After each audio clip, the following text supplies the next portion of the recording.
United States of America, and to the republic for which it stands, one nation, under God, indivisible, with liberty and justice for all. For those of you that aren't familiar with our organization, we have about 100,000 members throughout Wisconsin. We are a grassroots organization based on a couple of founding principles: limited government and free markets. Yay! We're doing a 10-city round the state tour called Stand Against Spending, Stand with Walker. The whole purpose of it is, so many of our folks have said, listen, I can't make it down to Madison, I got a job, I got to work, I got to pay taxes, so that all of our folks on outside are able to have jobs. Well, I tell you what, we said, we know you can't make it down there, we're going to come to you, and that's what's awesome about the turnout today. You know, you guys gave up your Saturday to come in, show your support for Governor Walker and what he's trying to do in Madison. We're doing a 10-city round the state tour called Stand Against Spending, Stand with Walker.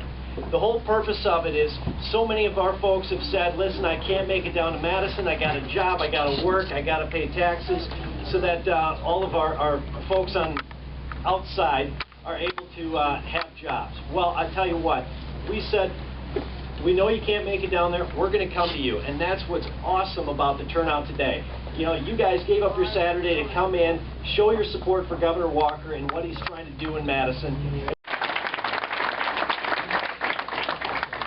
Well, it's great to see all of you here today. And let me tell you, it just seems like wherever I go, I draw a large crowd.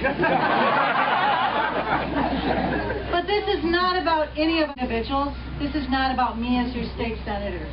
This is about what direction we want our state to go. And let me tell you, it's on the line right now. There's been a lot of talk, you know, the state has faced budget shortfalls before. This is nothing new. But the problem is, in the past, different administrations, the legislature has taken the Band-Aid approaches. They looked at taking segregated funds, rating funds, taking the patient's compensation fund, which now this session we're going to have to pay back because it was never the state's money. We don't have the federal stimulus dollars. So now we have a governor who has said, who campaigned all last year, saying, you know what, it's got to stop. We have to recognize that we have to pay our bills. You can't use the credit card. We don't do it in our families, and government, which is us, can't do it either. So we have a governor that has put forth a proposal that makes the tough choices. And Matt, you're exactly right. These are not easy choices. We know they're going to affect people. But people have been facing this for a while in the private sector. They've been making the tough choices. Businesses are struggling. This is about recognizing that if we want to have a strong future as a state, we have to make these tough decisions now.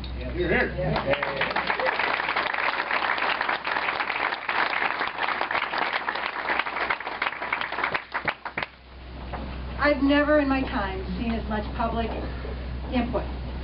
We have literally been inundated. Normally I get about 10,000 emails in a year. We've had over 20,000 in 2 weeks. Wow. That's just the emails. But that's what our process is all about. That is what our process is about. Being able to demonstrate is what our process is about. But I will tell you what our process is not about. Walking out. And now,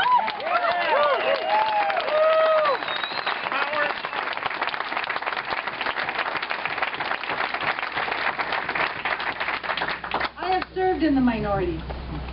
And let me tell you, last session, when in a matter of one day a bill was introduced, it went to the Finance Committee, the next day it went through both the Assembly and the Senate, and on the second day it was on the Governor's desk for signing, a bill that raised over $1 billion in taxes and fees in the state.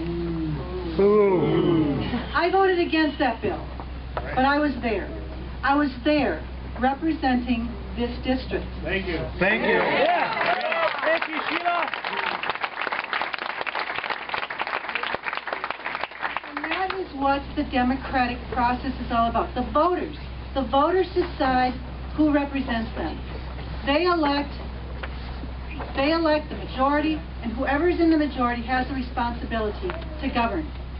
But in the minority, You don't walk out.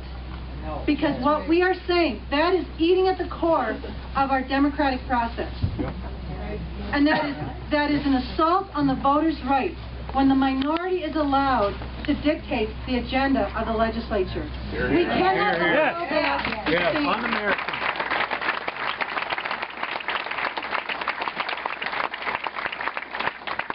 So as we move forward, it's really important for us to respect the process. That is absolutely essential. Regardless of what side of the issue we're on, we have to respect the process. And so now as we look forward,